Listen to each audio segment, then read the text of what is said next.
Now for designated hitter, I wonder who that is.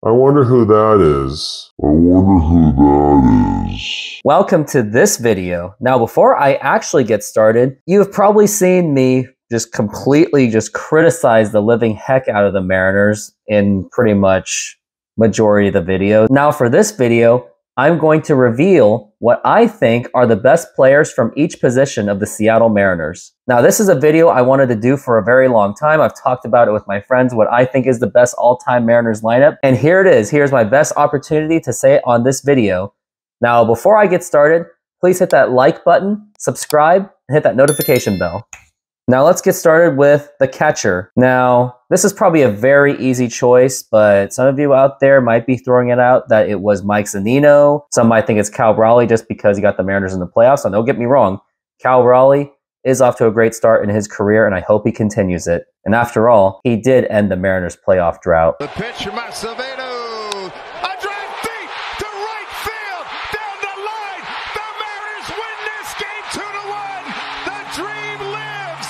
They're going to the playoffs. But of course, I think this one's obvious. It's going to be Dan Wilson. Dan the man. Now, what was he known for? Well, first off, he was with the Mariners from 1994 all the way to 2005, where he had the honor to catch baseballs for Randy Johnson when he was a pitcher.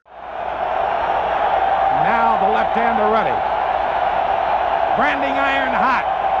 The 1-2 pitch. K inserted. It's over right over the heart of the plate. Randy looks to the skies.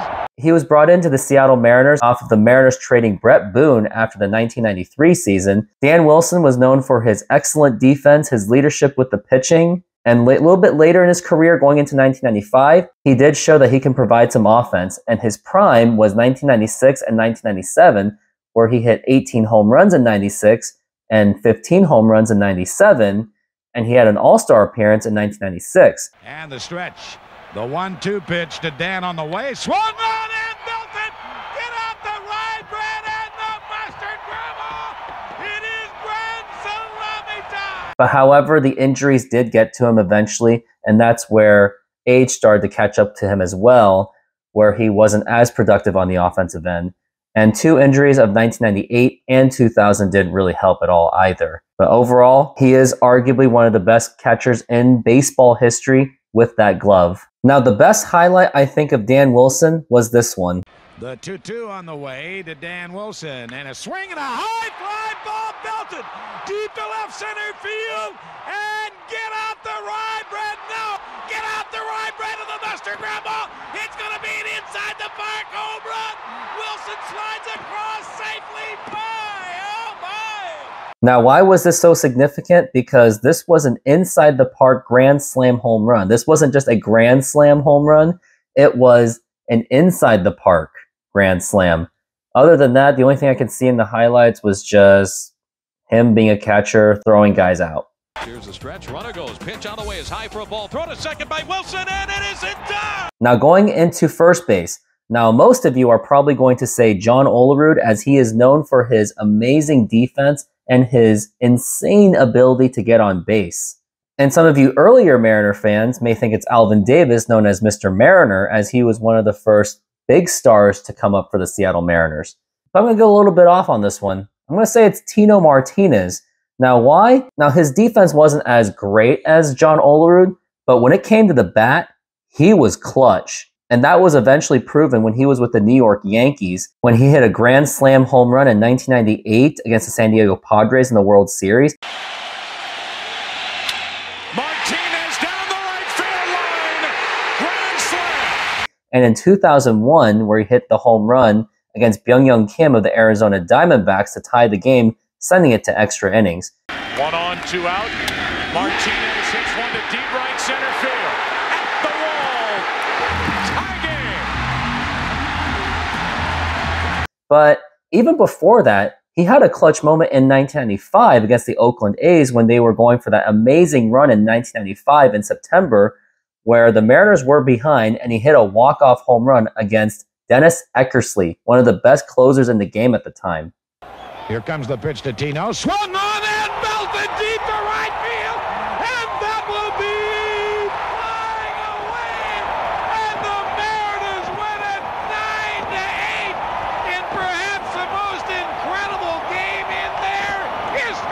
And of course, I've said it in the other video, he should have never been traded to the New York Yankees. But of course, the management had to get in the way because of their cheapness. And I would say this, had the Mariners not traded Tino Martinez and Jeff Nelson, the 1996 Mariners would have had a solid shot for the World Series. I'm just saying. Now going into second base, now there's a lot of solid options out there. Some will say Joey Cora, who was the second baseman of the Seattle Mariners from 1995 to 1998, where he was a major contributor to that 1995 run. There's that bunt. And Mattingly, again, he makes the move and he didn't get it. But however, his defense was a little bit streaky at times. There was also Harold Reynolds, who was also known for his defense and his amazing ability to steal bases, and he had a great amount of speed, but Bo Jackson stopped him one time. Up to Bo Jackson to try to stop Reynolds from scoring. He can't do it. Yes, he can. I don't believe it. He made an absolutely perfect throw. And that was an insane throw. And then there's also Robinson Cano. But I'm not going to say Robinson Cano because he didn't really contribute much for the Mariners at all, other than his own amazing individual performances. But unfortunately, he was just not a part of any playoff runs. And I'm not saying that it was all his fault, but the impact, in my opinion, just wasn't as significant for the Mariners for the time. So I'm going to go with second baseman Bret Boone. Now, some of you may not even remember this, but he was actually on the Mariners in 2 different times. Back in the early 90s when he was eventually traded for Dan Wilson, and he did show a little bit of his bat in 1993, where he did hit 12 home runs in just 76 games. Last year, but still qualifies as a rookie. Swings away, hits it to left field, pretty deep. Back goes Greenwell on the warning track, looks up, reaches up, and I believe it's gone. A home run for Boone. Greenwell went back as far as he could, went up as high as he could. And of course, the era that everyone else knows was from 2001 all the way to 2005. Back in that 2001 season, Bret Boone had that completely random breakout season with 37 home runs, 141 RBIs, amazing Gold Glover, and made the All-Star team. And why was he so significant to the 2001 run? Well, other than the fact that he contributed to helping the Mariners win 116 games, he also replaced the offense that Alex Rodriguez left after the 2000 season. And he was also my favorite player growing up, replacing Alex Rodriguez after he left the Mariners. And Bret Boone did show a lot of fun with his bat and his glove from at least 2001 to 2004. But then unfortunately, 2005, he pretty much just flamed out, which was why he was cut from the Mariners in the 2005 season, unfortunately. Pretty sad day for me. We've scuffled a lot last year and a half. And then, I feel like a baby. Now, the best highlight I saw out of Bret Boone when he was with the Mariners was in 2001 when he hit 2 home runs against the Rangers. Now, why was that such a big deal? Because Alex Rodriguez came back for his second time against the Seattle Mariners, and he did hit that home run off John Halama. There that one goes. He's now got 19 home runs, tying him with Manny Ramirez for the league lead. Mariners. And Bret Boone, he hit 2 home runs in that game. Career night. And a high fly ball in deep to right field. That's got a shot. Fly away. 3-run home run for Bret Boone. The second home run was after A-Rod hit the home run, where it did get the Mariners into the lead of 8-6. Edgar had the night off, but he wasn't going to miss Boone's show. Swung on it, Nelson. Deep to left field. It will fly away. And that game is where I thought Bret Boone really did get the love from the fans, Mooney is getting a little curtain call right here. almost making them forget about Alex Rodriguez, and he was pretty much replacing that offense. But of course, it was pretty much short-lived compared to what Alex Rodriguez did after 2000. Now, for shortstop, of course, you're not going to like this guy. I'm going to boo. I'm gonna boo him. I'll probably boo. I'll probably boo. Boo! I'm just going to turn my back. But you have to admit that he is still the greatest shortstop the Mariners ever had, and you cannot deny it. The numbers don't lie. Steroids or not, he still would have done what he did. And that was Alex Rodriguez. He was on the Mariners from 1994 all the way to 2000. And by the 1996 season, he made instant impact, where he hit the 36 home runs and he finished second in MVP voting, which honestly He should have been the MVP of that season over Juan Gonzalez of the Texas Rangers. He was also a part of 3 of the 5 playoff appearances. Throughout the years with the Seattle Mariners, not only did he have a great bat, but he also had a pretty solid glove and did a pretty good job hitting in front of Ken Griffey Jr., as he did usually hit the second spot. And I think it's heavily forgotten of how much impact he made on the Mariners for the 2000 season other than Edgar Martinez offensively. And the 2000 season was the only season of his entire career where he had a win above replacement of over 10. And he also, in my opinion, should have been the MVP, because in that season, that was after Ken Griffey Jr. left, and it was unclear of how the Mariners were going to do after his departure. And he did help the Mariners get into the ALCS, just 2 games away from the World Series. But unfortunately, he did leave for the Texas Rangers for more money. But in my opinion, I do think that the Mariners could have done a much better job trying to keep him. And here is that video of me explaining that whole free agency disaster of Alex Rodriguez going to the Texas Rangers. Now, the best highlight I saw out of Alex Rodriguez when he was with the Mariners, I would say it was in the 2000 ALCS against the New York Yankees Game 1, where he hit that home run all the way to left field off the foul pole, and that set the tone for Game 1, for them to win that game and to lead the series 1-0. And that was against a dynasty Yankees. So that one I think is the best play I saw out of Alex Rodriguez. This ball is drilled to deep left. If it's fair, it's out of here, and it hits the screen along the foul pole for a Rodriguez home run. Now, for third baseman, some names pop up. We've got David Bell and Adrian Beltre, and many of you may probably like Eugenio Suarez right now. All right, guys, goodbyes only. Don't forget it. And yes, there is Russ Davis, but he didn't have the defense. But out of all third basemen I have seen, I'm going to give it to Kyle Seager. Kyle Seager, who was with the Mariners from 2011 all the way to 2021, where he was great with his glove, had great power in his bat, but he was a little bit inconsistent at times. Not only did Kyle Seager have great defense and great power in his bat and his passion for the game, but unfortunately, at least in 2018, his on-base percentage fell below 300. And in the 2019 season, he was injured for most of the season, unfortunately. And in his final season, he hit 35 home runs, and unfortunately he retired, and I really feel bad for the guy. The guy really did work his heart out for the Seattle Mariners, only to see no playoff appearances for him, unfortunately. And of course, he had that whole Kevin Mather disaster where he said Kyle Seager was overpaid, and just like what Urinating Tree said about him, The organization can save money by you getting the fuck out as well. Bitch about Kyle Seager's salary all you want, but guess who gave him that contract? That's right, you did! It'd be wise to keep quiet and focus on the baseball. yeah, something you really shouldn't be saying in public, especially to one of your franchise players, which personally I do think Kevin Mather's incompetent sayings did play a little part in Kyle Seager retiring, because he was pretty much just burnt out, and I didn't blame him. But to stop myself from being a little too negative, I will say the best highlight I saw out of him was when he hit the game-tying Grand Slam home run in 2013 in the regular season. Well, regular season, of course, where the Mariners were down by 4 in extra innings, and he hit a grand slam to tie the game to keep the Mariners going. Pitch for Reed. High fly ball deep right center field. It's got carry. Tie ball game. But of course, they lost, unfortunately. But at least at the moment, it was a really exciting moment for Kyle Seager and the team.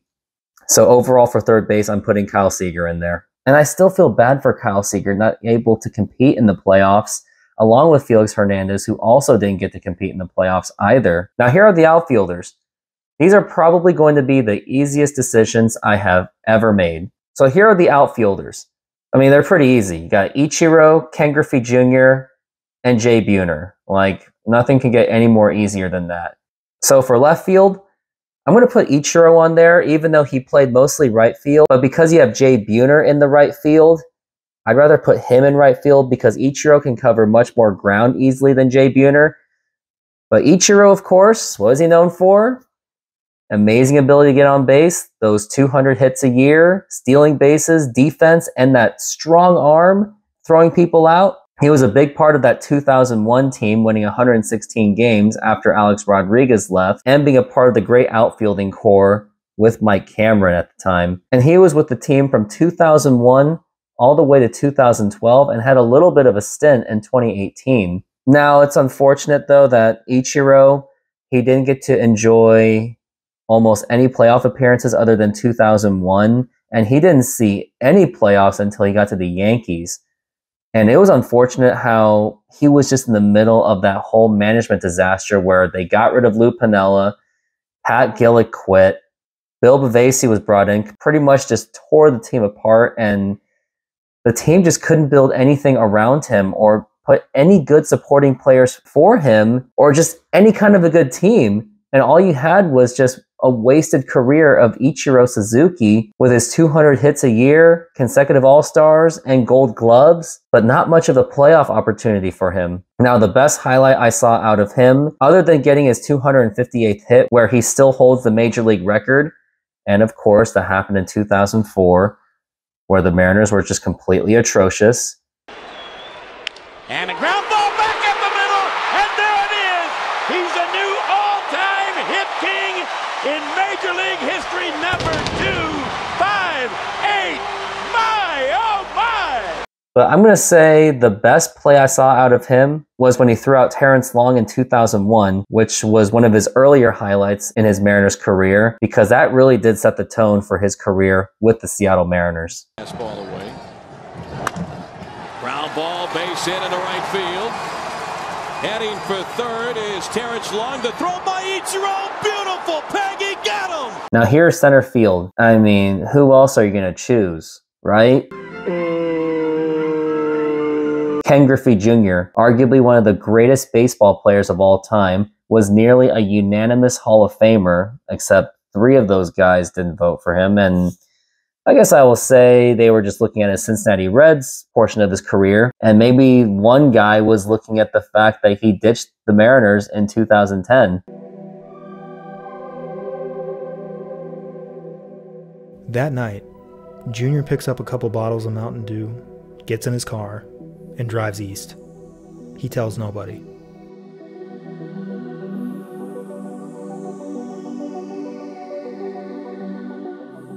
His old buddy, Jay Buhner, gets a call from a friend, insisting up and down he just saw Ken Griffey Jr. filling up his car at a gas station in Montana.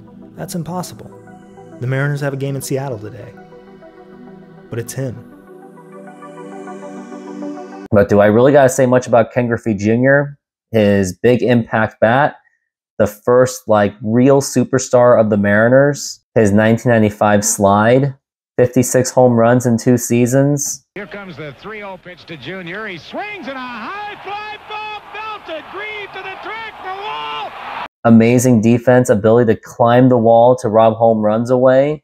The 2-1 pitch on the way to Albert Bell, and the curve swung on, and a high fly ball belted deep to left field, and Junior to the track, to the wall, makes a leap over the wall and brings it back in. But it is unfortunate, though, that Griffey did demand to be traded, and then after he was traded away to the Cincinnati Reds, it was all downhill from there. And I really do think that if he was still in the Mariners, I think much of that comfort level that he had with Cincinnati, he probably would have been held accountable by his best friend Jay Buhner and manager Lou Piniella to keep him in check, to maintain that work ethic, which apparently that was gone when he went to Cincinnati. But I don't think I really have to say much about Ken Griffey Jr. I mean, who else are you going to say, right?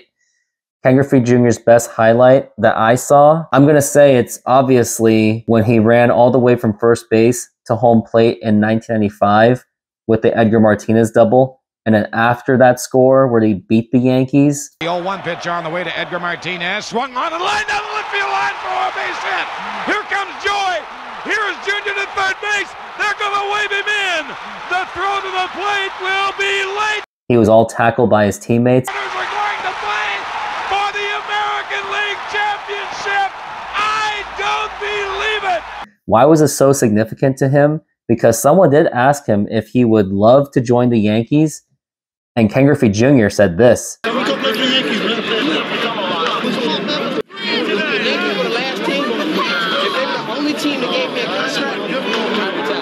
Yeah, he really does hate the Yankees, and it's mostly because of his father's terrible time in New York.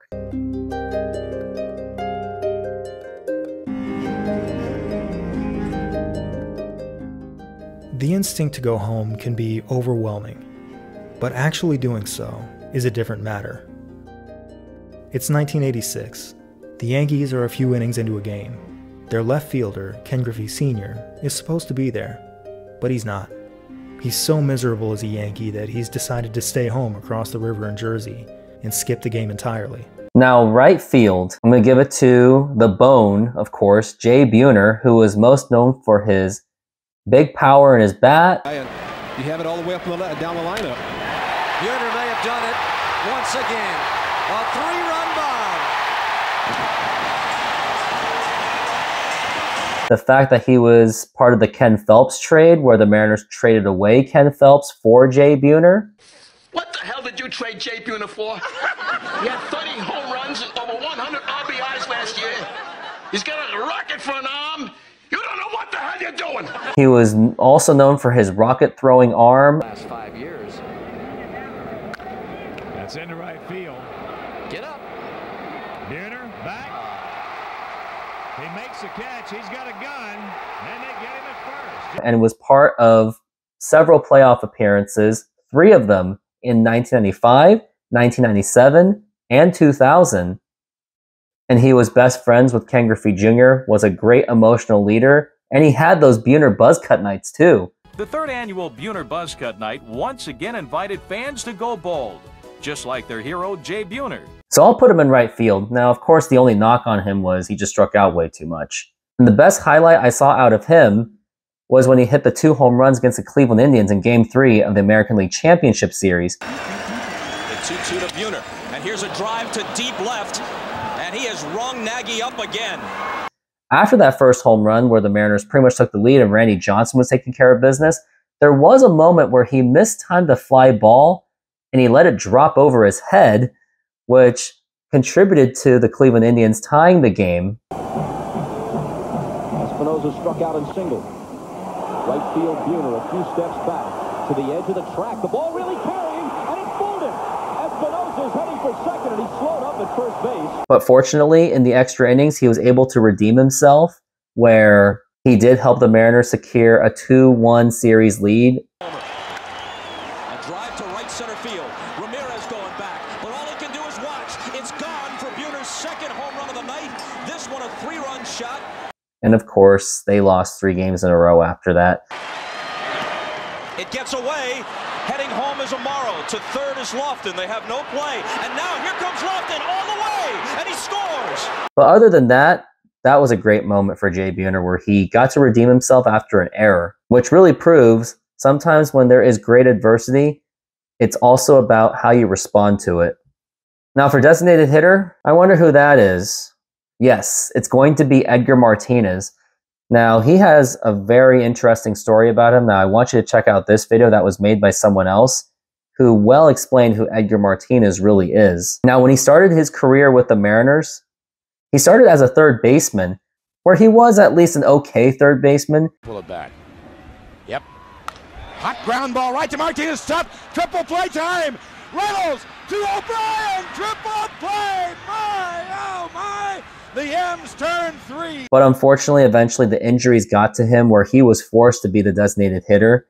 But even after that, he was known to have his consistency, batting .300 almost every single year, his clutch hits, doubles, and 9 career Grand Slam home runs. I mean, Edgar Martinez was so legendary on the Mariners that there was an award named after him. The Designated Hitter Award for the American League will forever be named the Edgar Martinez Award. Congratulations.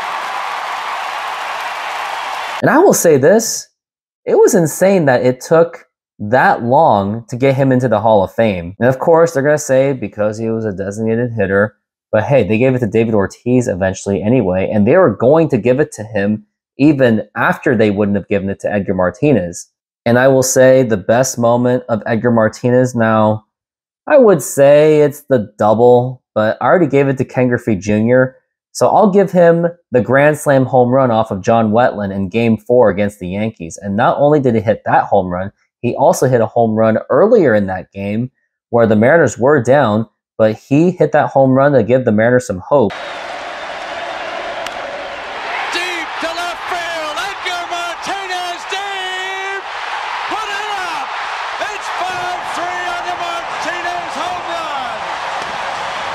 Now, of course, the Mariners came back and won that game and eventually won the series. To Edgar Martinez now, and the fastball swung on, left to deep center field. Bernie Williams goes back, and it is get out the rye bread and the mustard this time, Grandma. It is a grand salami. So here's my starting lineup. Leading off, I have Ichiro Suzuki because he has that amazing speed. He'll get on base really fast and he'll steal the bases, so he'll set the tone. Batting second will be Alex Rodriguez, as he did for most of his career in Seattle when he was batting in front of Ken Griffey Jr., so I'll put him there. For number third spot, you got to put Ken Griffey Jr. Cleanup hitter, I'll give it to Edgar Martinez, as he did hit many Grand Slam home runs in his career. I'll put Tino Martinez as the fifth spot for his consistency in his hitting. For the sixth spot, I'll give it to Brett Boone, as he did have an ability to drive in those runs, because he did drive in 100 runs at least in 2001, 2002, and 2003. The seventh spot, I'll give it to Jay Buhner, only because he just struck out too much, and when you have all those hitters in front of him, I'd rather have those guys take care of business before Jay Buhner does. And then the eighth spot, I'll give it to Kyle Seager. And then the very last spot, you got Dan Wilson. And that is it for the video. I hope you guys liked this one. If you did, you guys know what to do. Yeah, I'm sure you guys know what to do. Now, I really did enjoy making this video. And of course, these are my opinions, but I would be very curious of what you think is the all-time Mariners starting lineup. Go ahead and leave it in the comments, as I would like to see, and I would like to see a little bit of debate going. And let me know what you think of my selection. If you think it was a good selection, it was a bad selection, or if you have anything outside the box, go ahead and let me know. And thanks for watching this video.